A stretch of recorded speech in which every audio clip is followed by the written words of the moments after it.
So what we will speak about now is Poincaré's small parameter method.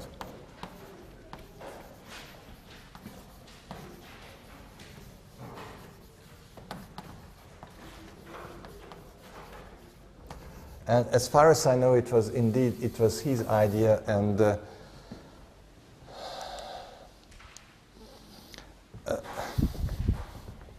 you know, there are several ways to try to make convergent approximations, but since no closed form formula can be given in this, even in the simplest case, there may be several different ways to build up a solution.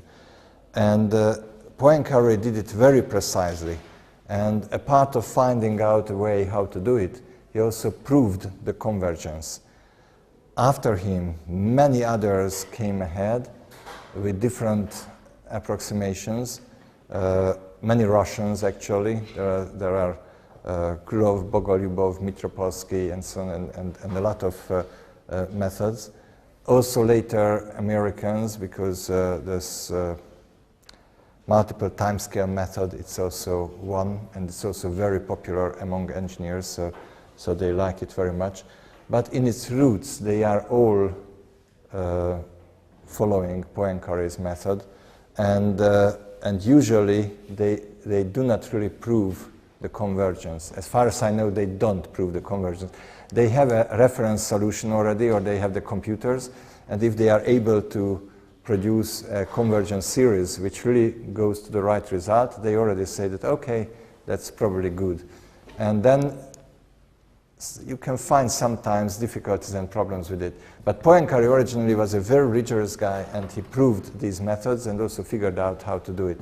And it's not trivial, because if you try to do it blindly, then very often you can get divergent solutions. Now, when we teach students or we speak about it, usually we speak about the convergent methods only, and so it may be a bit misleading that we may think that, oh, it's easy, I could also do it. No, probably if you started blindly without knowing anything about it, you wouldn't be able to find the convergent way of the series, which will really converge to the right solution. And Poincaré had also difficulties with this. I know this story from Philip Holmes.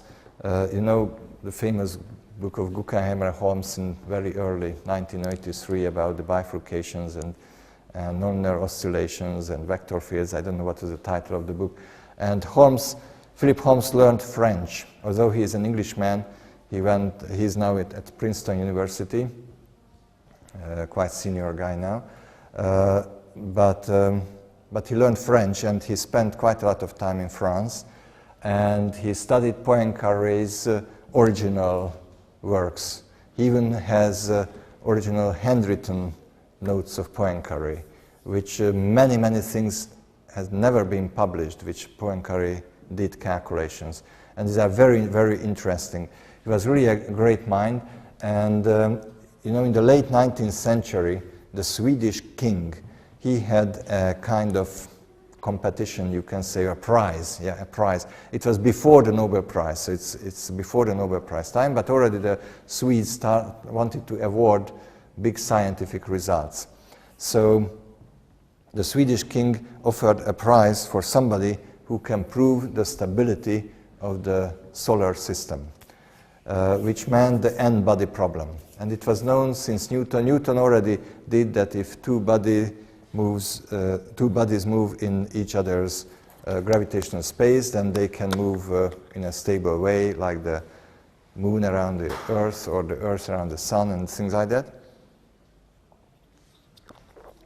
But already the three-body problem was difficult, that, say, the moon, the Earth, and the sun together, well, because they have this very funny quasi-periodic motion. It was not a clear, it's a higher dimensional center in some sense, and it was not really clear whether it is stable or not. And I shouldn't forget about speaking about this, but maybe after the, I made a note on this. Yes, okay, at the end I will speak about it. So, so it was not really clear whether it is stable or not. Not speaking about the n-body problem, the whole solar system, when already the Jupiter is large enough, it also has an effect back on the Sun, and or the Jupiter also affects the path of the Earth, and so on.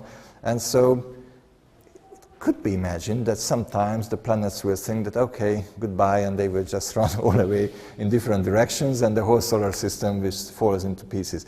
Of course, everybody expected it must be stable. Probably it is stable, so it would be a very bad joke if it were unstable, you know. But anyway, Poincaré started doing this proof, and many other submissions were. And I think finally in the committee there were famous minds, maybe Lefschetz, some guys who are very good, and we know the names from mathematics in differential equations here. I think Kovalevskaya was also there, who was a Russian scientist on gyroscopes. I don't remember exactly the story. And finally, they read Poincaré's works. It was, I don't know, 80, 90 pages or something like that. And they agreed that it's very nice. He proved that the solar system is stable. And he got the prize. And they started printing out the manuscript all around the world, that now it is proven. And then one of the students, PhD students or doctoral students of Lefschetz or somebody, he gave it to him to check the prints, whether it's okay, kind of proof, okay, before it appears. And that young guy started reading Poincaré's derivation, and there was a point where he had the feeling that something is not really good in this proof or something, and he went to his professor that this step is suspicious and maybe it's not true. And the professor had a look at it and said, oh my goodness, maybe it is not correct here at this point. So they went back to Poincaré, and Poincaré realized that indeed he made a slight kind of mistake. There is a hole in the proof. It was not a mistake, but something was wrong with it. And so he tried to modify the proof and to make it correct, but it turned out that actually he cannot prove that the solar system is stable. And it was very uncomfortable. They had to change the whole subject, the whole prize finally, which was to give it somebody who proves it, and finally the proof was not really correct, or it did not prove it perfectly. And they had to spend a lot of money to rewrite the whole thing, to make new reprints and to explain what is the situation. So after this, Poincaré was young at that time, and it was a very bad experience for him that such things happened. And later he was always very cautious, and he did everything very precisely, and he tried to prove everything very precisely. What the French claim, I don't know whether it's not true or not, but they claim that Poincaré actually submitted a paper parallel to Einstein, and that was the same relativity theory, practically the same relativity theory what Einstein did. But Poincaré withdrew the paper because he worried that there is something wrong in it. While Einstein was young and he just took the risk and it went through and Einstein became famous, but French often say that actually Poincaré also did the relativity theory. So anyway, sorry about this story about Poincaré, but he is really fantastic, and most of the mathematical, even chaos, the notion of chaos or the idea of chaos can already be found in his manuscripts. So there are many things he did many decades ahead of the other scientists, but he was always cautious publishing it because he always wanted to make it absolutely sure. So that's why it's very interesting to read his manuscripts, because there are many interesting things in it. So let's go back to this and let's consider the simplest possible case when we have this x double x. So we have this problem as before. Here we have this spring force and block mass m, x0, and we will consider that this nonlinearity, the spring nonlinearity, is symmetric, just to make it simpler. So we will say that fs at minus x is equal to minus, or how to say, minus fs at minus x is equal to fx, okay? So it's an odd function, or uneven function. And actually this will mean that fs at 0 will be equal to 0. So it's symmetric. It's a symmetric function. And then, as we agreed, then the differential equation will be something like this, that x double dot plus s f of x equals to 0, where again f of x is symmetric since it is capital F as x over m. Now if we consider the power series or Taylor series of f of x around 0, then it will be f0 plus 1 over 1 factorial f prime at 0 plus 1 over 2 factorial f, I do it too quickly. 1 over 1 factorial f prime 0 times x plus 1 over 2 factorial f double prime at 0 times x squared plus 1 over 3 factorials plus f triple prime x triple prime 0 times x to the power 3 and so on. And now we will do it till the third degree only, okay? And since it is a symmetric function, the f at 0 is 0, but also the second derivative is 0, okay? So it will look like this, that x double dot plus f prime at 0 times x plus 1 over 6 times f triple prime at 0 times x to the power 3 equals to 0. Okay? And now what Poincaré's idea was that, okay, this is what we call linear angular natural frequency, so that can be denoted by omega square, and he said that this term will be denoted, and he used the character mu, and since then everybody is mu, this is the origin why mu is used as bifurcation parameter. I think later it will cause some confusion because in engineering the coefficient friction is also mu, and sometimes it causes problems, but this will be a so-called small parameter, which will mean that he will try to construct the solution as a power series of this mu. And we will consider that there is a center, and if there is a center, we will consider that the initial condition will be something like this, that x at 0 is a, and x dot at 0 is 0. So we will consider that here we have the center in the x dot plane, and here is the center, and this is the initial point. So we will start the motion from A, and this will be considered as the vibration amplitude. And we would like to calculate the time period of oscillation, and also we will try to approximate the solution itself. Okay? So finally, this is the form that we will try to solve. X double dot plus omega square x plus mu times x to the power 3 equals to 0. Okay? This will be the simplest possible nonlinear equation, but still there is no closed form solution for that, even for this x cube. Now,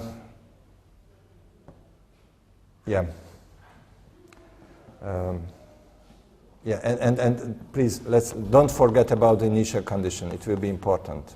Okay, and A is the amplitude. A is the amplitude. We will call it amplitude, okay? But this will be the initial value for that. So now the idea is that we will try to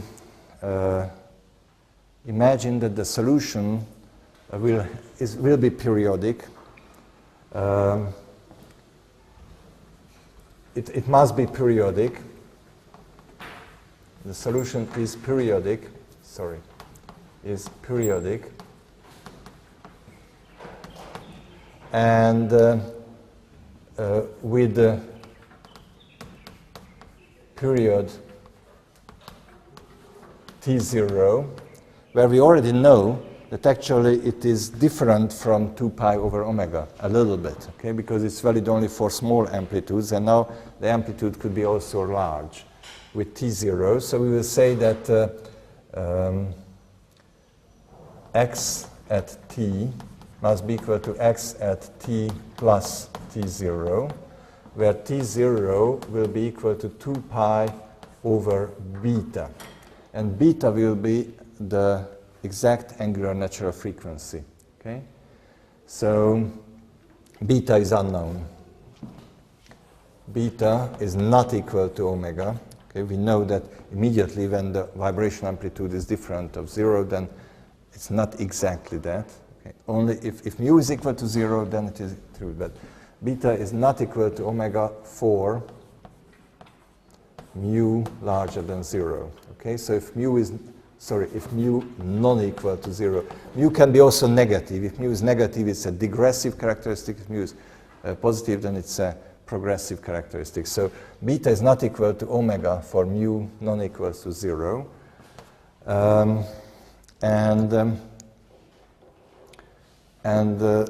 Poincaré had the following condition, or he tried that. Let's try to imagine that x of t is presented as a Taylor series of the function mu. So it had a zeros approximation. I'm sorry, I will use the phi's for this because x0 is already used for the initial condition. So I will try to avoid it. So it will be plus mu times phi 1t plus mu squared times phi 2t plus and so on. Okay? Where he considered that all the functions are periodic with the same time period. Okay?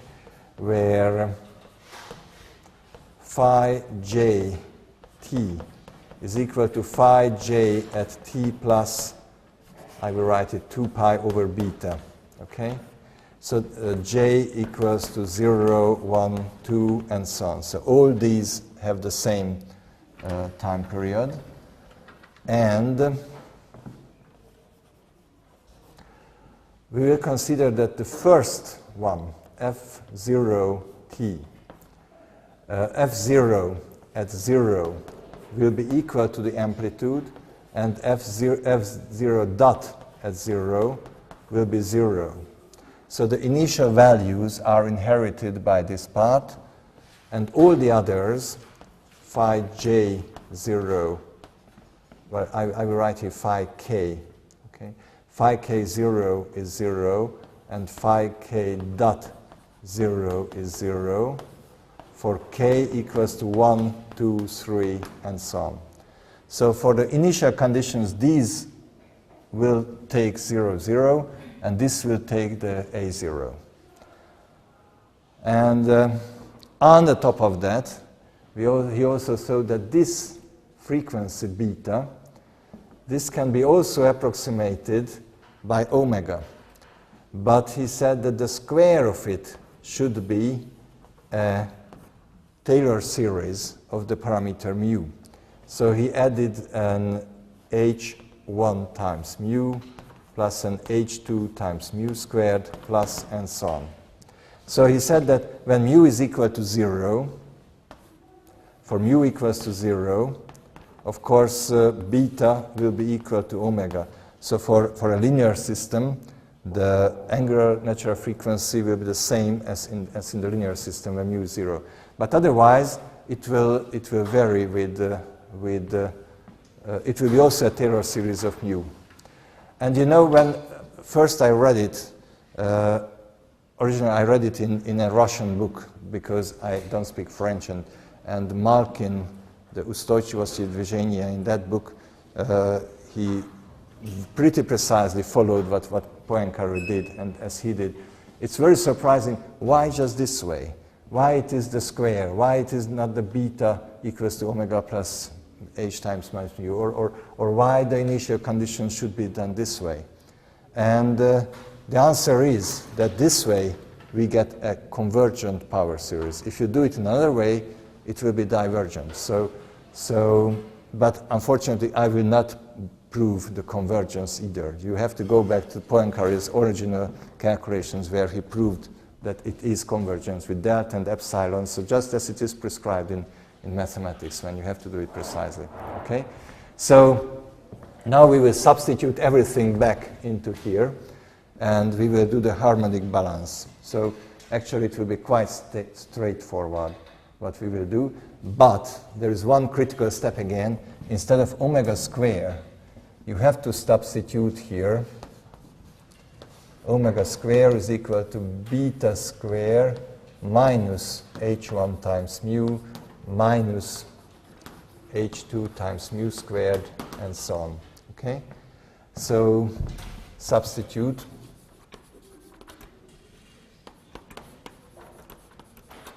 into the, well, I don't know, into this one. Okay, this will be the star. Into this differential equation. And then, of course, instead of x double dot, we will have phi 0 double dot plus mu times phi 1 double dot plus mu squared times phi 2 double dot plus, and so on. Then plus, instead of omega square, we will have beta square minus mu times h1 minus mu squared times h2 minus, and so on, times x will be again phi 0 plus mu times phi 1 plus mu squared times phi 2 plus, and so on. And then I will have also a plus mu times phi 0 plus mu times phi 1 plus mu squared times phi 2 plus, and so on, to the power 3 equals to 0. Okay? So it's, it's not harmonic balance, it's polynomial balance what we are doing now. So we will just try to select the different coefficients of mu. Okay?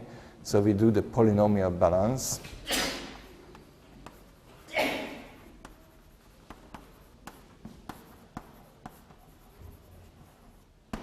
And the polynomial balance, we will start to select first the constant part, which refers to mu to the power 0.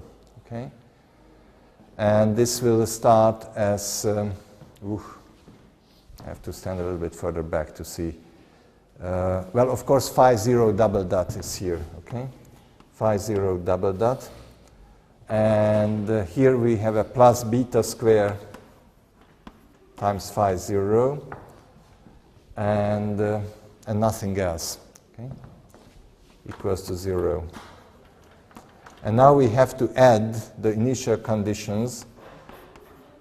Phi 0 at 0 is equal to A, and phi dot 0 at 0 is equal to 0, right? So now that's why I spoke so much along the first lecture, about these basic, simple linear oscillators, because actually the solution of the problem will be a series of the solution of linear differential equations. And of course, it's a linear equation. It will have cosine beta, sine beta, and you have to, so the general solution would be phi 0 t equals to c1 times cosine beta t plus c2 times sine beta t, which is nice because we prescribed that this must have a time periodicity with 2 pi over beta, okay? Phi 0 should also do that, so that's fine. And then from the initial conditions, if we substitute it back, we will get that C1 is equal to, that will be A, yes? And C2 will be equal to 0. So finally, we will obtain the specific solution will be phi 0 t equals to capital A times cosine beta t.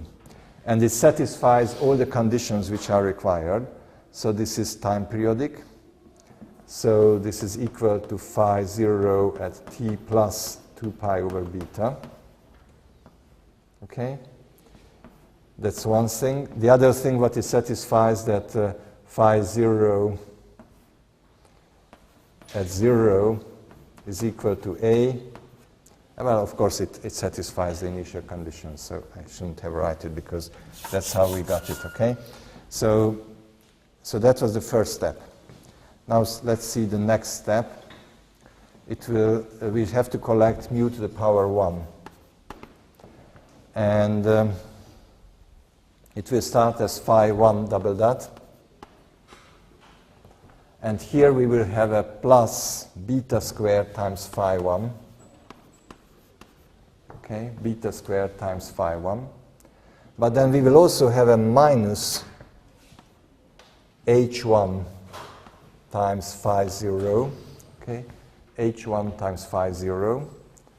And from here, we also have a plus phi 0 to the power 3 equals to 0. So unfortunately, this is already, and then we have to add the initial conditions. And as we agreed, for this phi 1, 0 at 0 must be 0, and phi 1 dot at 0 must be also 0. So these terms already should inherit a 0, 0 initial condition, because already phi 0 carries the main part. So if you try to rearrange it, it will be already, unfortunately, and well, of course, you may say that we solved it, but we still have no idea about beta. So we have a kind of solution here, but still beta is unknown. We should mention it here that we still don't know anything about beta. But let's continue, and we will see later how we will be able to determine beta. Okay? So it's still unknown, but we go here, and we consider that it is a non-homogeneous differential equation, phi 1 double dot plus beta squared times phi 1 equals to, and on the other side it will be h times capital h1 times capital A times cosine beta t plus a to the power 3 cosine to the power 3 beta t. Okay? And this will be the third thing which already starts getting suspicious, because here we have a natural frequency. For this system, the homogeneous part has a natural frequency beta, but we have an excitation on the right-hand side. Yes, please. Which one? This one? Thank you. Red point. Thank you very much. Thank you. It was very important. So that's minus a cubed times cosine to the power 3 eta beta t. So the problem is that there will be resonance here, okay? But if there is resonance, then phi 1 will not be time periodic, because we learned that in resonance the vibrations are not periodic because the amplitude will increase linearly, and this is not a periodic oscillation. So on the other hand, we have no idea about this cosine to the power 3, that how it is connected, but clearly it is also a component which has a vibration frequency beta.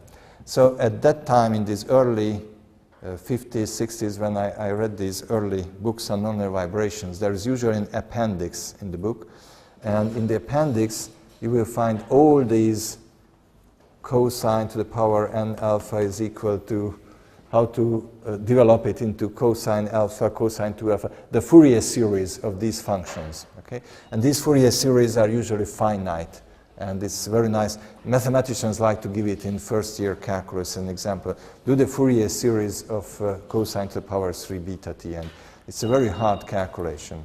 If you want to do it easier, then one way to do it that you say that it is like e to the power. So you will, let's try to do it in complex. If there's I3 beta, okay, I will not write the beta, the t, it would take long, but it will be the same. Then you can say that it's the same as e to the power of I beta to the power 3, okay? And that would be cosine beta. Sorry, I will write just plus I times sine beta to the power 3, and then it will be cosine to the power 3 beta plus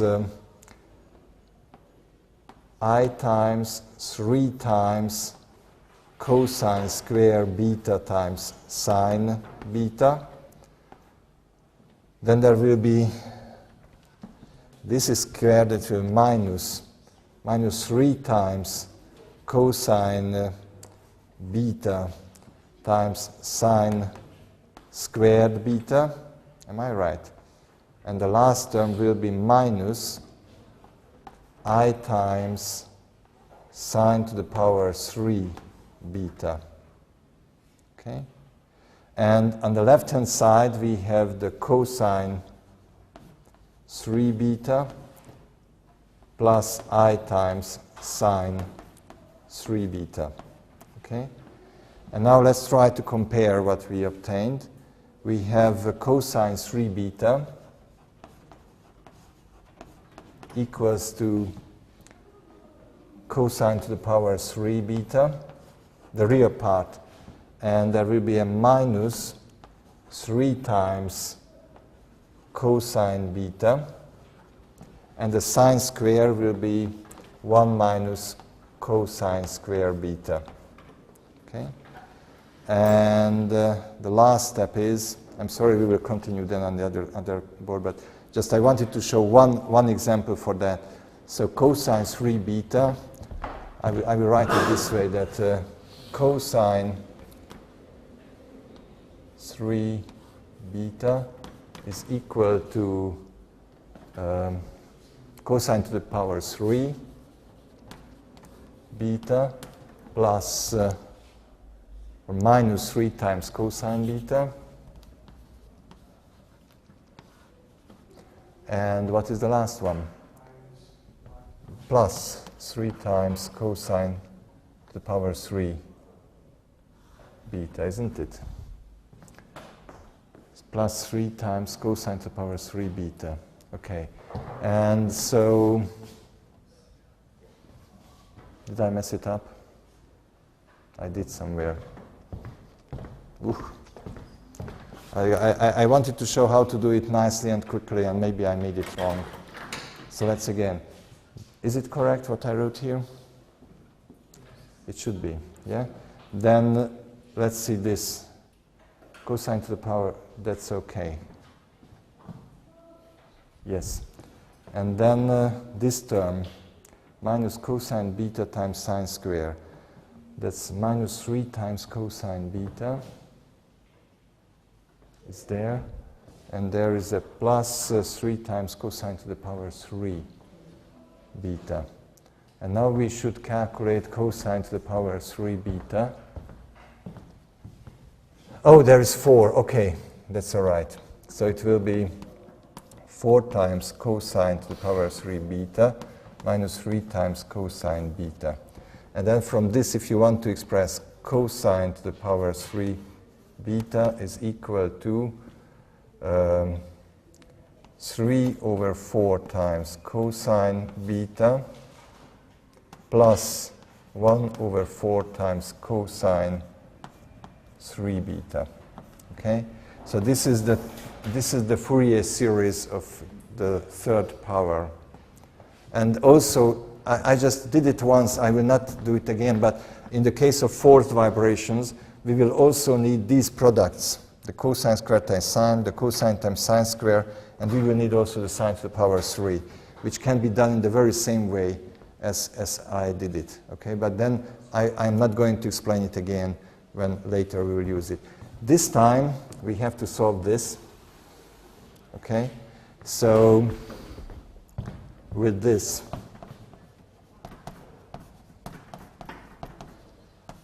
we can rewrite that equation in the following way. Phi 1 double dot plus beta squared times phi 1 equals to, and on the right-hand side, what do we have? H1 times A times cosine beta t, and now there will be a minus a to the power 3. It will be minus 3 over 4 times a to the power 3 times cosine beta t, and there will be a minus 1 over 4 times a times cosine 3 beta t. Is it correct? I just cannot see it well on the two sides, but it seems to be all right. Okay? So here we have a resonant excitation. We have H1 times A minus 3 over 4 times a to the power 3 times cosine beta t. Okay? And if we have resonant excitation, then the particular solution would increase linearly. But we prescribed that phi 1t must be periodic. So this is the tricky step what Poincaré realized, that this term must be equal to 0. This must be equal to 0. Otherwise,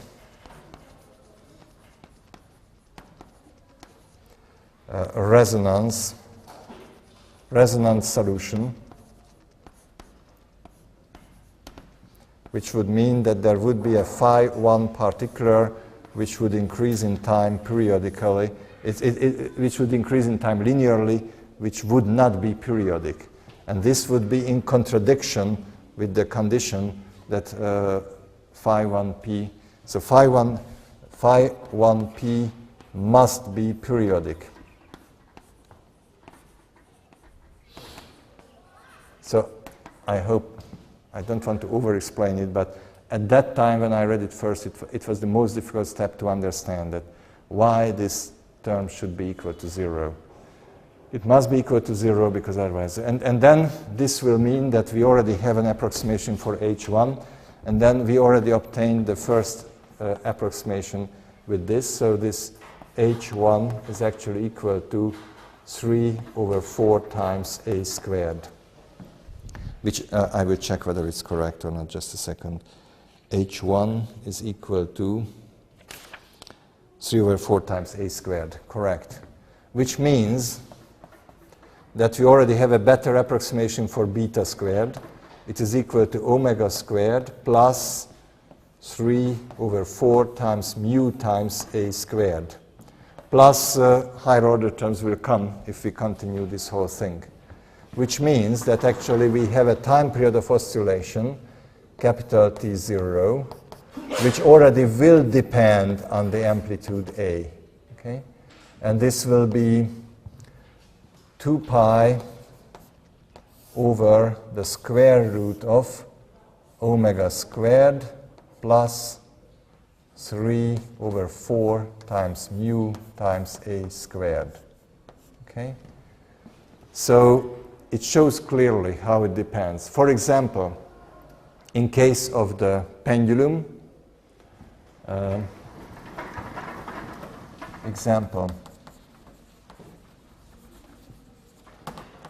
pendulum. How much was omega square was equal to G over L, and how much is mu? Can you tell me mu? We have to go back to the coefficient of x to the power 3, and that was something like 1 over 6 times. What was the third degree term of the pendulum? It was G over L, and the third degree term. Anyway, I will also go back and try to check. When I started the lecture now at 2 o'clock, then I wrote it there. I just cannot recall it now. And it's not in my exercise book either. So, where are you?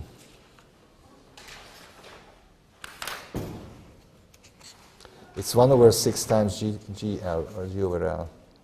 It must be, yeah?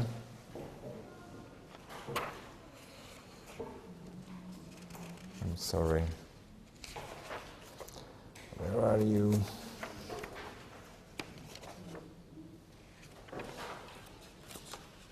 It was G over L times sine phi, okay? Yes, it must be 1 over 6 times G over L. Because it was G over L times sine phi. Oh, it was minus, sorry. It was minus 6 over L times G over L. Yeah? Because it was G over L minus 1 over 6 times G over L times phi minus G over L times phi to the power 3. It's a minus 1 over 6 times G over L. Minus 1 over 6 times G over L. Okay? So if we substitute it in here, then we would get that T0A, according to amplitude, is equal to 2 pi over the square root of omega square is G over L, and minus 3 over 4 times. There is this 1 over 6 times G over L times the square of the amplitude. So you can pull these things out, and this will be 2 pi times the square root of L over G. okay, 2 pi times square root over g, times 1 over the square root of 1 minus, is it 1 over 8 times a squared, okay? So actually, this is a pretty simple formula. Is it 1 over 8? Yes, it's 1 over 8, yeah? So actually, it's a pretty simple formula. If you have, if you substitute here, I don't know, 30 degrees, 60 degrees, and so on, you can already calculate, and actually this will be larger than the 2 pi times square root L over G when A absolute is less than 0.1 or something like that. So indeed, as the amplitude starts increasing, this will start, how to say, it will also start increasing, okay? As the amplitude increases, this one increases. It's also interesting to see, now let's check, when will it tend to infinity? It will say that T0 tends to infinity if the amplitude A is tends to 2 times square root 2, okay? Because if it's 2 times square root 2, then this will go to infinity. Now 2 times square root 2 is 2 point, how much is it? 1.414, then it's 2.828, okay? So the approximation of this formula is, we know that the exact value should be pi. A tends to pi, which would be 3.141 something. So here you can see how much error it is caused, and actually it's not so bad. So we did only a very first step, okay? It was a little bit complicated with all these things, but in the end, the result is pretty simple. And already, it gives the infinite, the heteroclinic orbit and the time period along the heteroclinic orbit. It's already approximated quite okay. Okay? It's not bad, you can see. It's not bad.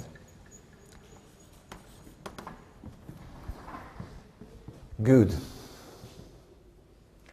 So, of course, you may say that, well, let's go on and let's see that how the solution can be approximated. So we may be very satisfied with this result, and actually this could be taught to all the engineers. It is so simple. This formula is so simple that it's really a pity that finally everybody will get the degree in mechanical engineering and they never know how to do this calculation. But let's see now how to solve it with respect to phi 1 and how we should do this and how the whole solution will look like. Okay, because we should go back to here, and originally we need this solution, and phi 1 should still be determined. Now, if we want to determine phi 1, then we have an excitation with 3 beta t. So I will write it down again. We go back to the continue, okay? We will continue for phi 1.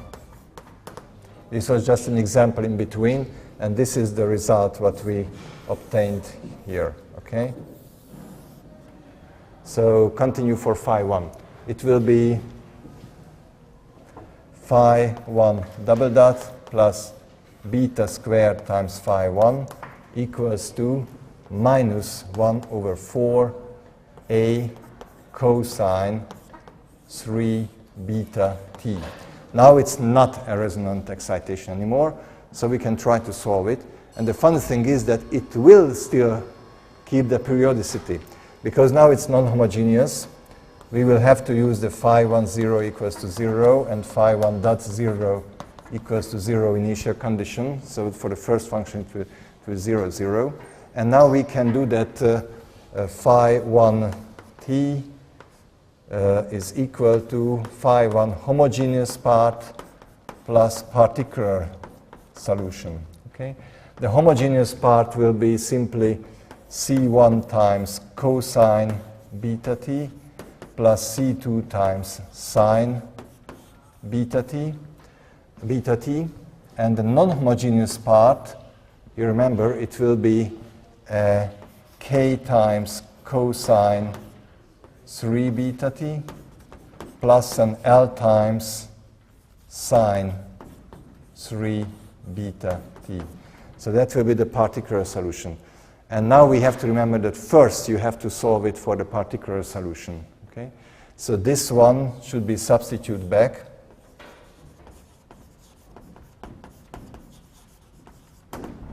And if you substitute it back to the differential equation and you do the harmonic balance, you will take it into two parts, cosine and sine. And for the cosine part, and for k and L, that's capital K, capital L. I do it only once in details like this, okay? And actually, it's cosine, I will write it out, it's cosine 3 beta t. And this is sine 3 beta t, okay? Because everything will be with 3 beta t. And then at the very first term, we will have minus 9 beta squared. Okay, minus 9 beta squared times k times cosine. And from this, we will have plus beta squared times k times cosine, okay? Plus beta squared times this. With respect to L, I don't know what it will be. We will have no sine term here. Oh, sorry, we will have no cosine term with respect to L because it will be sine and sine, so it will have a zero coefficient here. I'm sorry. And here it will be 0, and it will be again minus 9 beta squared plus beta squared. And on the right-hand side, we'll have this minus 1 over 4 times a and 0. So I think from this, clearly it comes that L will be equal to 0, and k will be equal to, it's minus 8. It will be 1 over 32 times a or something like that. I will have to check. I don't want to make a mistake. Cosine 3. Oops, I think I forgot about an a to the power 3. Where is the a to the power 3?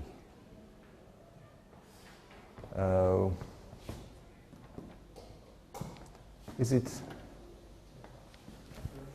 Oh, I made it wrong here, okay?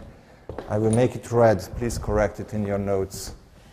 This should be a to the power 3, okay? Because the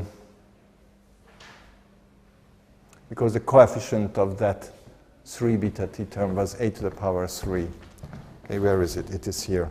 And the cosine cube was calculated, so it must be a to the power 3, okay?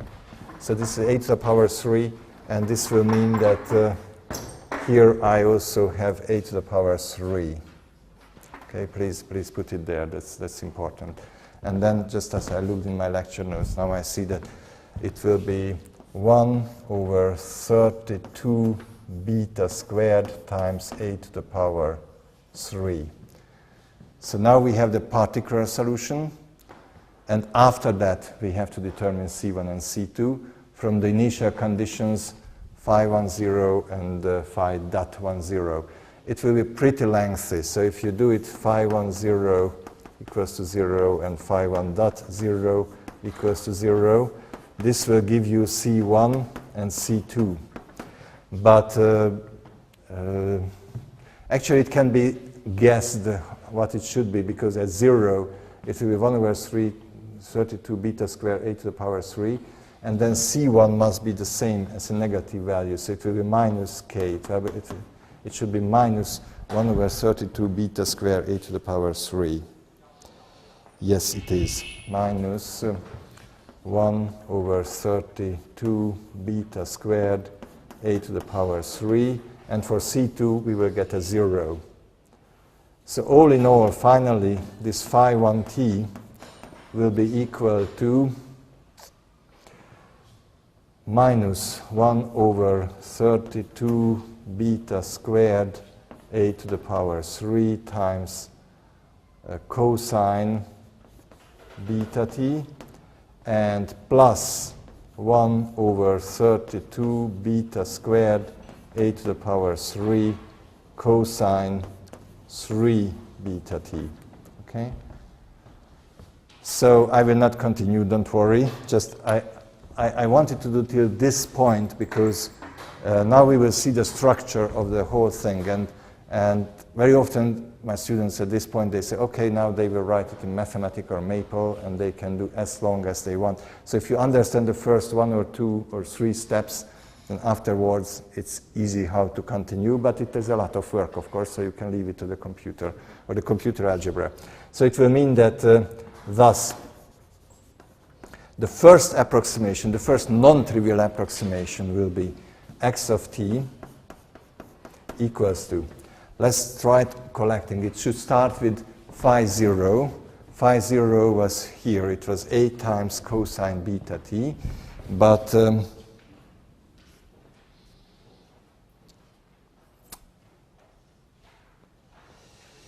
yes, we cannot do anything about this. Okay, it will be a times cosine beta t plus mu times phi 1. Oh, no, okay. That's what I want. I wanted to pull out cosine beta t. So, again, a minus mu times a to the power 3 over 32 beta squared, okay? And these are all multiplied by cosine beta t. And now you can imagine that the next term would be something with mu squared and so on, okay? So this will be the structure multiplied by cosine beta t. And the next term will be the mu times, so it will be plus mu times a to the power 3 over 32 beta squared. The next term would be, I don't know, minus mu squared something and so on, times cosine 3 beta t. And if we continued it further, the next term would be plus something which would start with mu squared, okay? And that would be multiplied, and mu to the power 3, and so that would be multiplied by cosine 5 beta t, okay? So that would be and that's what Poincaré figured out, and that's really nice, and he proved that it's convergent, and it converges indeed to the right solution, and this is a beautiful combined Fourier and Taylor series, because on one hand it's a Fourier series, it has only the odd components because it's a symmetric function. If it were non-symmetric, then there would be 2 beta t, 4 beta t, and so on. But the coefficients are Taylor polynomials, and the higher the Fourier component is, the higher the first term of the Taylor series is. So the very first one starts with mu to the power 0.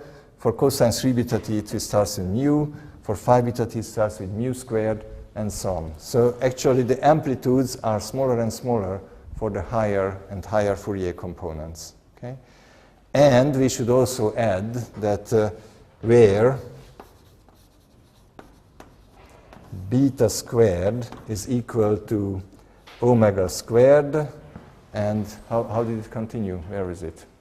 Yeah, here it is. Plus 3 over 4 times mu times a squared plus, I don't know, mu squared times something and so on. Okay? So it's pretty complicated because this beta here and this beta in the denominator, they are also power series. So it is not so trivial actually. Although this formula is very simple and very nice and it could be taught to engineers, I can imagine that engineers don't want to do calculations like this. But if you know it, and if you know it at least till the first step, then you can do it better. There are many, many conclusions that can be drawn if you know and if you understand this.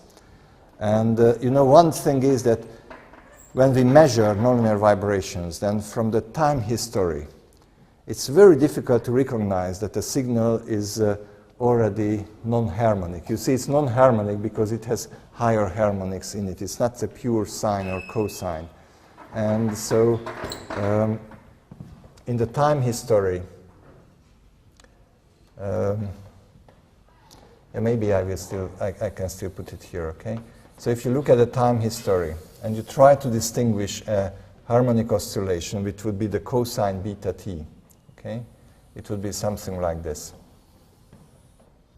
But if you do the next approximation, then the nonlinear, so this would be, say, x, and this is t.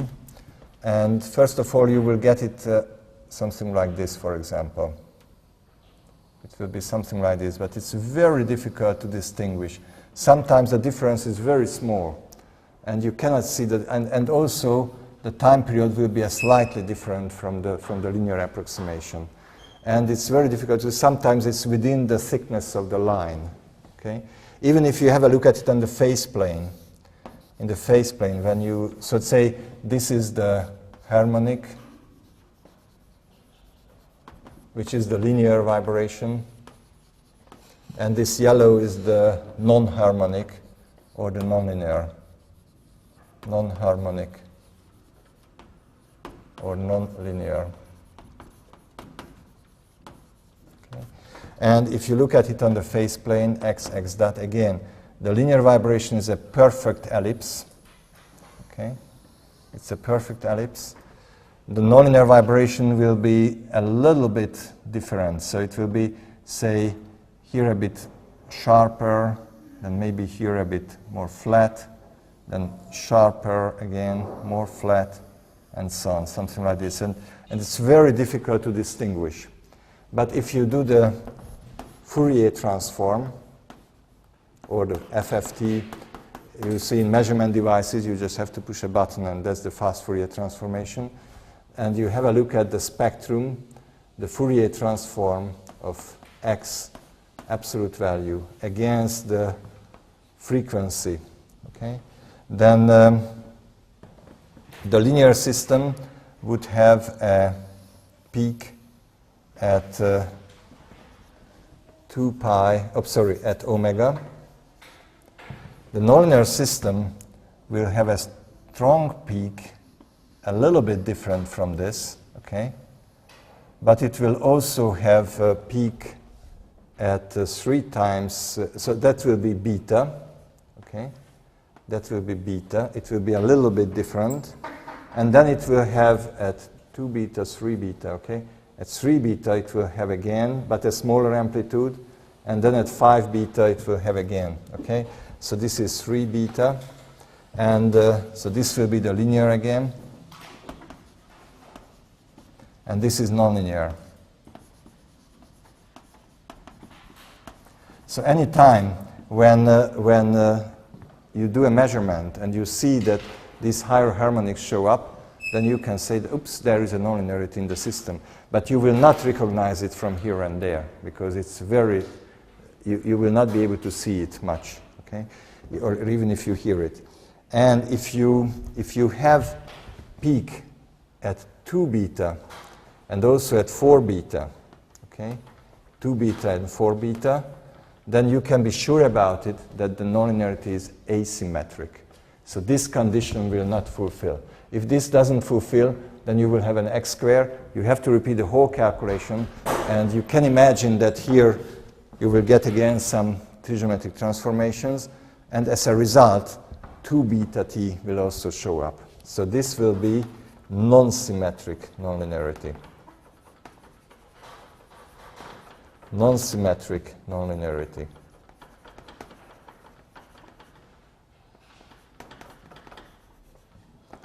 Okay? So usually I try to say to my students that, well, if an engineer doesn't like doing it, I can understand. It's a bit difficult. But to understand it, what's going on, and how this power series is developed, and how the amplitudes get smaller and smaller as the higher and higher degree of the small parameter will show up there. This is very important, and then you will really understand what's going on. You will really understand why these peaks show up and how they come into the picture. Okay. All right. Now again, we will have a short break. Okay, and as I promised, we will finish it before 5, or maybe at 4:45. I still would like to tell you a couple of stories about this and about the stability of the pendulum and things like that. It's very funny also, and also about these Russian astronauts and their experiences in this. Okay, so we will have a short break now again.